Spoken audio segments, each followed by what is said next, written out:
بسم الله الرحمن الرحيم الحمد لله رب العالمين الرحمن الرحيم مالك يوم الدين إياك نعبد وإياك نستعين اهدنا الصراط المستقيم صراط الذين أنعمت عليهم غير المغضوب عليهم ولا الضالين.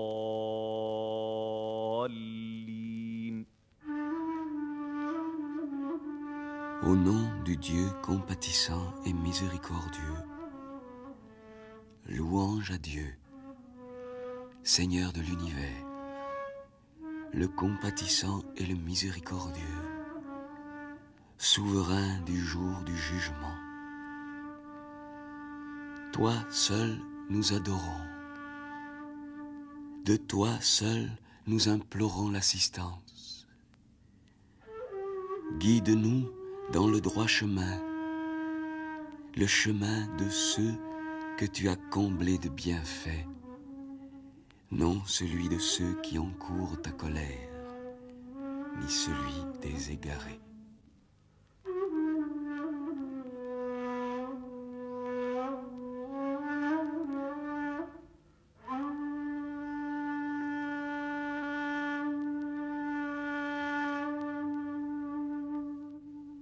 Quand on entre dans une mosquée, que ce soit à Lahore ou Casamance, au Caire ou en Afrique du Nord, la profane que je suis dans le domaine qui est le vôtre, Olivier Marc, vous qui êtes architecte et psychanalyste, eh bien la profane que je suis s'étonne à la fois de la prodigieuse différence et en même temps de l'extrême ressemblance de ces mosquées. Bien sûr, l'âme en est commune.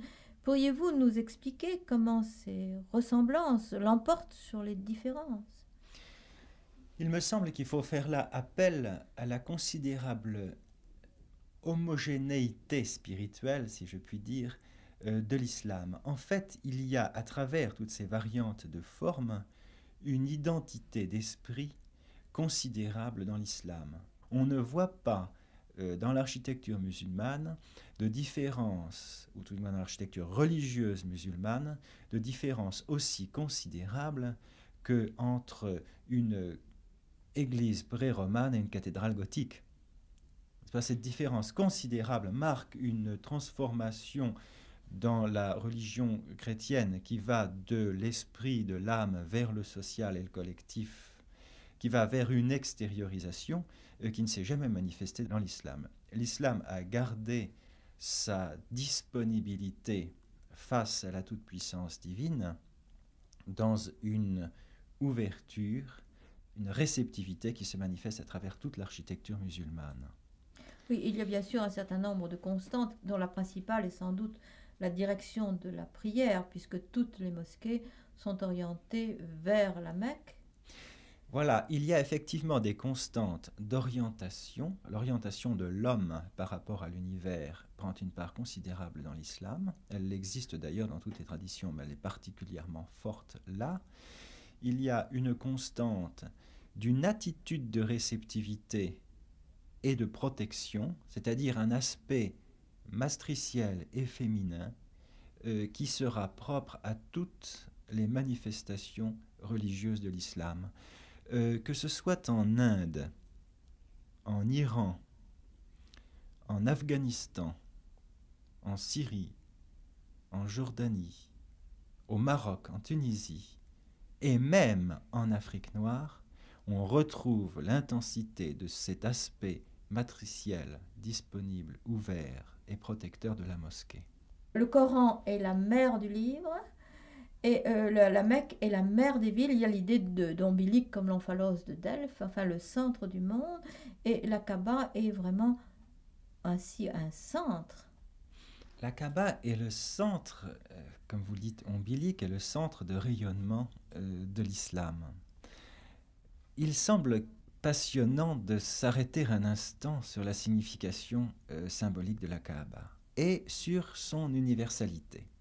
Au lieu là d'accuser les différences entre l'islam et les autres traditions, nous allons à travers la Kaaba tenter, si vous le voulez bien, de trouver les points communs avec les autres traditions et avec cette force symbolique universelle.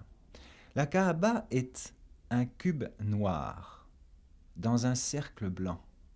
Et là, nous entrons d'emblée dans une symbolique qui est en fait la première manifestation de l'être humain, c'est-à-dire la plus originelle dans ce voyage vers un retour aux sources. L'homme a commencé de s'exprimer par des formes géométriques, le cercle, le carré, le triangle et d'autres. N'est-ce pas ? Et chaque fois que l'esprit humain a recherché une expression d'unité, il est revenu à l'origine de l'expression, c'est-à-dire à ses formes symboliques initiales. Or, ce cube noir symbolise en fait, comme le carré, la condition de l'homme en opposition avec le cercle du cosmos, de l'univers, du divin. L'homme se mesure en tant qu'opposé, puisqu'il en a été arraché par la naissance, en tant que séparé de l'unité primordiale symbolisée par le cercle de lumière, par le cercle blanc. Il se trouve dans une condition opposée noire face au cercle blanc. Mais dans les cas de réunification collective de la psyché, on trouve cette expression du cercle blanc et du carré noir ayant le même centre, c'est-à-dire l'être qui a refait son unité avec l'unité primordiale. La Kaaba est effectivement cette quadrature du cercle réalisée en ce point central, qui trouve en son centre, en son axe, qui est le centre du cercle et le centre du carré, l'origine d'une colonne, c'est-à-dire d'une élévation verticale, d'un point de départ ascensionnel de la psyché réunifiée, et la pierre noire de la Kaaba des origines. Oui, d'ailleurs, la Kaaba a toujours été considérée comme un axe, comme un point de rencontre entre la terre et le ciel. Et ce que vous disiez tout à l'heure me fait penser aussi aux tombes des saints. Parce que c'est un cube, vous savez, les tombes qu'on rencontre dans la campagne, dans tous les pays musulmans, c'est toujours un cube surmonté d'une coupole. Alors il semble donc, d'après l'interprétation que vous donniez, que ici il s'agit de la condition humaine qui aspire au ciel, que c'est une attente que l'être dans le carré aspire au cercle, alors qu'à la Mecque, c'est une réalisation. La Mecque est le lieu de réalisation. Et Bien c'est sûr. pourquoi ce lieu de pèlerinage a une telle force. Ce qu'on appelle au Maroc, par exemple, le marabout, qui est le lieu d'habitation du saint homme, est aussi, comme cette ombre auquel vous faites allusion, un cube surmonté d'une coupole, c'est-à-dire d'un demi-cercle. Et c'est cette rencontre, cette tentative d'unification du carré et du cercle, ou du cube et de la sphère dans l'espace. On retrouve cette notion-là partout. Oui, la Kaaba étant un aboutissement, il n'y aura donc pas de symbolisme de passage vers la Kaaba. Ce symbolisme du passage, on va le retrouver dans la mosquée avec la porte. En effet, vous situez exactement toute cette dynamique créatrice de l'islam et de l'architecture musulmane, dans laquelle l'architecture de la mosquée va être une architecture de porte, c'est-à-dire de passage de l'être qui est sur terre et qui regarde vers le ciel. Cette porte est en même temps la porte du ciel, n'est-ce pas ? Et c'est la porte du ciel par l'intermédiaire de la Mecque.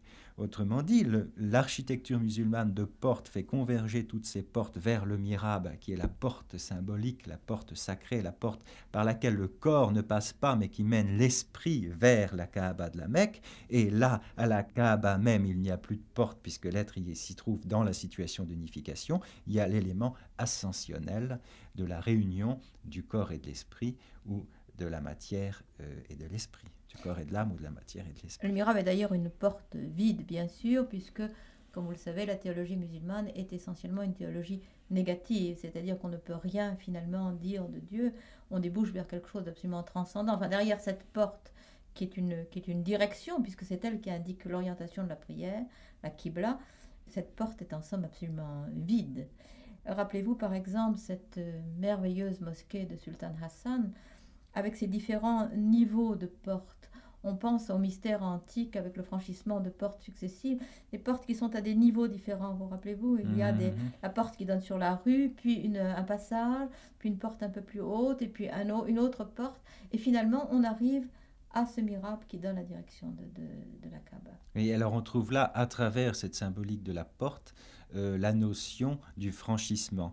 C'est grâce à vous d'ailleurs que j'ai découvert cette fameuse porte de la grande mosquée de Konya, où la porte est encadrée d'un motif décoratif qui se prolonge sur les côtés de la porte, puis se noue au-dessus de la porte pour monter jusqu'au ciel de la mosquée. La porte est lien. N'est-ce pas? On retrouve là, donc, à Konya, l'expression de la porte en tant que lien. Cette notion de la porte et du franchissement se retrouve encore une fois dans toutes les traditions, mais là, elle est exaltée à son suprême degré et l'architecture musulmane devient une architecture à la fois d'attente, de passage. Elle est à la fois statique dans la mesure où elle est ouverte à la toute-puissance et à la venue ou à la participation d'Allah, mais elle est aussi tout l'effort de tension du musulman vers la Mecque, c'est-à-dire vers la rencontre avec l'unité.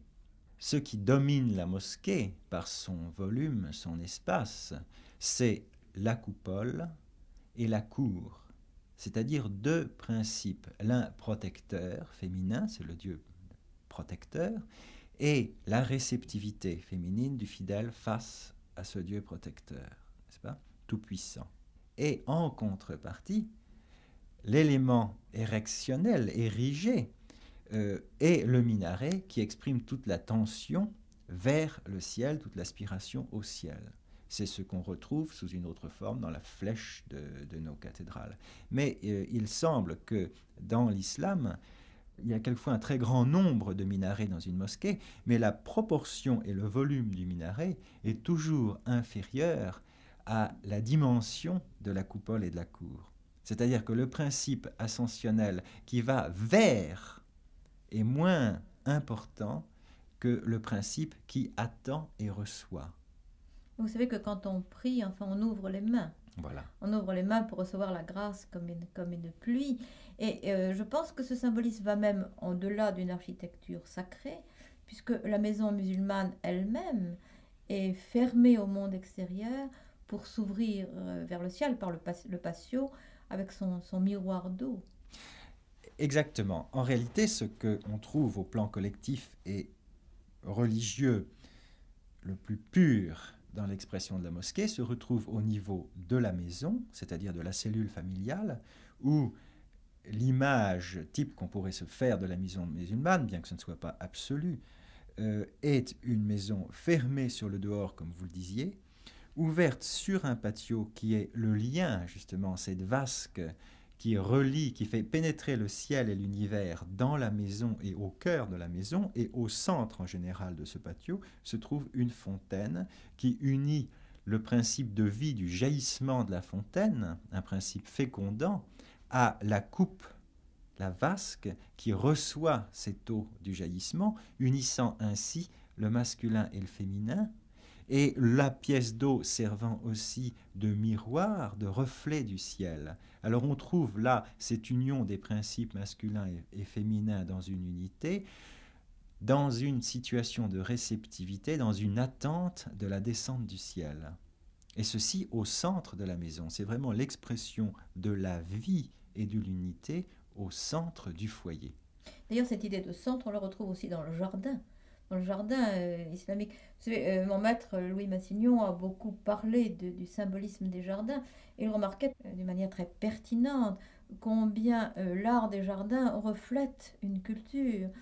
En effet, le jardin, dans l'islam, d'abord prend une part très importante, tient une part très importante dans l'architecture musulmane, et surtout peut-être en Iran, là ce n'est pas la peine de s'étendre là-dessus sur l'importance du jardin, les poèmes autour du jardin, des plantes et de l'union de l'homme à la nature, mais effectivement ce sur quoi il importe d'insister, c'est sur le recentrement, c'est-à-dire le jardin qui en fait peut être également associé à cette notion d'un centre, à cette image collective existante dans l'âme humaine, de l'existence d'un centre et d'un centre d'équilibre. Dans le jardin à la française, la nature est totalement mise à la disposition de l'homme, domestiquée, tronquée, taillée. Cette sorte de domination de l'homme sur la nature n'existe pas dans le jardin musulman.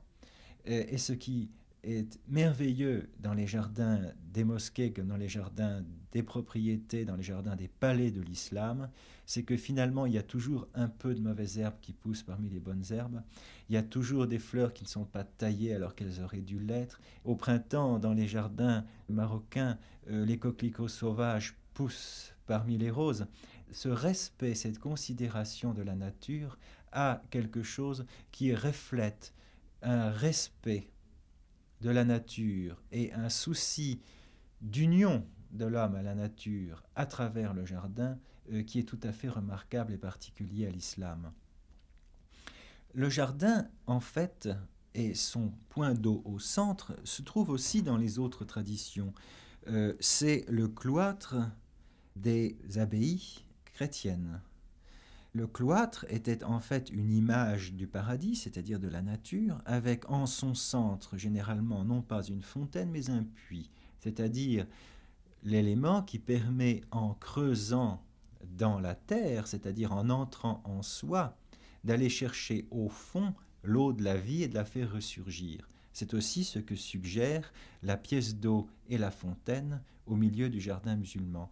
On retrouve là encore en parallèle le minaret qui va vers le ciel chercher la rencontre avec l'élément divin et la contrepartie du puits ou de la pièce d'eau qui amène des profondeurs la vie comme un élément complémentaire d'une tension vers le dehors et d'une tension vers le dedans qui se donne la réponse, comme une sorte de respiration. Cette organisation du jardin autour de son centre témoigne d'un sens du lieu et d'une perception centrée de l'individu.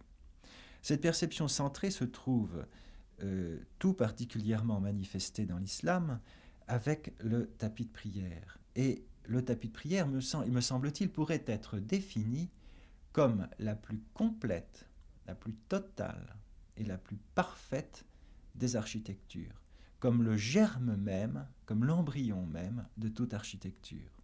En effet, le tapis de prière permet aux musulmans, se déchaussant, de quitter le lieu de la vie profane pour entrer sur un espace sacré de prière.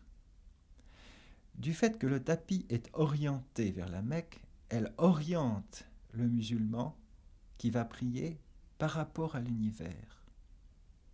Autrement dit, elle l'isole du contexte profane, lui permet d'entrer en lui-même par l'intermédiaire de ce lieu sacré, elle l'oriente vers la Mecque et de plus le tapis de prière est porteur d'un signe symbolique qui va avoir un sens qui sera soit une porte, soit un arbre de vie.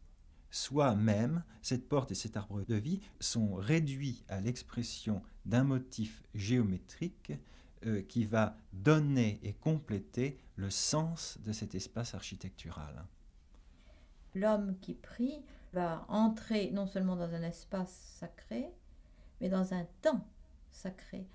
Et je crois que nous retrouvons alors sur les murs même de la mosquée, dans les arabesques, qui sont, vous savez que l'art musulman est un art non figuratif, mais qui a laissé une très large place à ce qui peut être le déploiement de l'instant. L'arabesque qui court sur les murs de la mosquée, c'est en somme une multiplication de l'instant et d'un instant sacré qui se prolonge et s'enroule d'une manière indéfinie, d'une manière absolument répétée. Il y a un très beau texte de Jacques Berck sur l'arabesque. Vous entrez dans une mosquée. Vous contemplez sur les parois telle ou telle arabesque. Mais vous faites bien autre chose que seulement la contempler. Vous l'écoutez. C'est une psalmodie qui vous entoure. Si vous êtes croyant, vous déchiffrez peu ou prou les formules inscrites. Vous les reconnaissez à tout le moins, car elles chantent dans votre mémoire. Elles ressuscitent en vous cet univers coranique qui est celui de vos commencements, de vos jardins d'enfance, mais encore celui de votre aboutissement, de votre finalité. L'architecture musulmane, il faut le dire, contrairement à ce que j'ai souvent entendu dire, est une architecture dans ses formes, dans sa conception et dans son organisation de l'espace extrêmement simple, dépouillée, voire austère, sortie des thèmes du carré, du cercle ou du cube et de la coupole, de l'expression de la porte et du passage. Il n'y a pas d'autres éléments symboliques qui servent de base structurelle à l'architecture musulmane religieuse, comme profane d'ailleurs. Mais ce qui a fait dire à certains que l'architecture musulmane est compliquée, c'est la richesse de son ornementation. Or, il me semble qu'on ne peut pas dire de cette architecture qu'elle est compliquée, ni de son ornementation qu'elle est compliquée, justement dans la mesure où elle est répétition perpétuelle de thèmes, comme si cette addition de signes venant les uns après les autres se répercutait d'écho en écho vers le mihrab, pour porter l'âme du religieux de cette multiplicité vers l'unité à laquelle il se trouve conduit par l'intermédiaire du mihrab vers la Mecque. À la nuit succède le jour qui façonne les œuvres des âges. À la nuit succède le jour, fontaine de vie et de mort, chaîne des jours et des nuits, fil de deux couleurs, tissé par celui qui est dans la robe de son être, chaîne des jours et des nuits, soupir de la harpe de l'éternité, hauteur et profondeur de tous les possibles, révélés par Dieu. Vous êtes mis à leur épreuve, et je le suis aussi. Nuit alternante avec le jour, pierre de touche de toutes choses en ce monde. Pesez sur leur balance, vous et moi, pesez et trouvez trop léger. Nous trouverons, vous et moi, dans la mort notre récompense, dans l'extinction notre salaire. Quel autre sens ont vos nuits, quels vos jours, sinon seul, ce long cours vide du temps sans couchant et sans aurore. Tous les enchantements de l'art ne naissent que pour périr. Toute chose bâtie sur cette terre s'effrite comme le sable. Toutes, intérieures et extérieures, premières et dernières, doivent mourir. Cependant, des lueurs de la vie immortelle luisent en ce lieu où quelque serviteur de Dieu créa, en la plus haute des formes, une œuvre dont la perfection brille encore de l'éclat de l'amour. L'amour, source de vie, sur qui la mort n'a pas de prise. Sanctuaire de Cordoue, c'est de l'amour qu'a surgi ton existence. L'amour qui ne connaît pas de fin, étranger au temps. Couleur, pierre et brique, musique, chant ou parole, seul le sang brûlant du cœur a nourri ces merveilles. Une goutte de ce sang fait du silex un cœur qui bat. Le cœur de l'homme n'est pas moins haut que le plus haut ciel. Lui, poignée de poussière bornée par cette voûte d'azur. Dieu est Dieu, tel un chant, palpite en chaque veine. Grâce manifeste et grâce secrète témoignent en vous pour lui. Fermes sont ses fondations, innombrables ses piliers, tels des palmes déployées sur les sables de Syrie. Une lumière brille sur ces murs et sur ce toit, ainsi que la vit Moïse. Gabriel se tient en majesté en haut de ce minaret. Comment le musulman perdrait-il l'espoir? En professant sa foi, il est devant Dieu comme Moïse et Abraham. Son univers est sans bornes, ses horizons sans limites, Le Tigre, le Danube et le Nil sont les vagues de sa mère. Fabuleux furent ses jours, étranges sont ses récits, lui qui apporta aux âges révolus l'ordre de s'enfuir, guerrier revêtu de l'armure. Il n'y a de Dieu que Dieu. C'est son âme même qui s'exprime en ces pierres. Sanctuaire des amants de la beauté, puissance visible de la foi, tu sanctifias jadis, comme la Mecque, le sol d'Andalousie. S'il existe sous ces cieux splendeur égale à la tienne, ce n'est que dans des cœurs d'islam et nulle part ailleurs.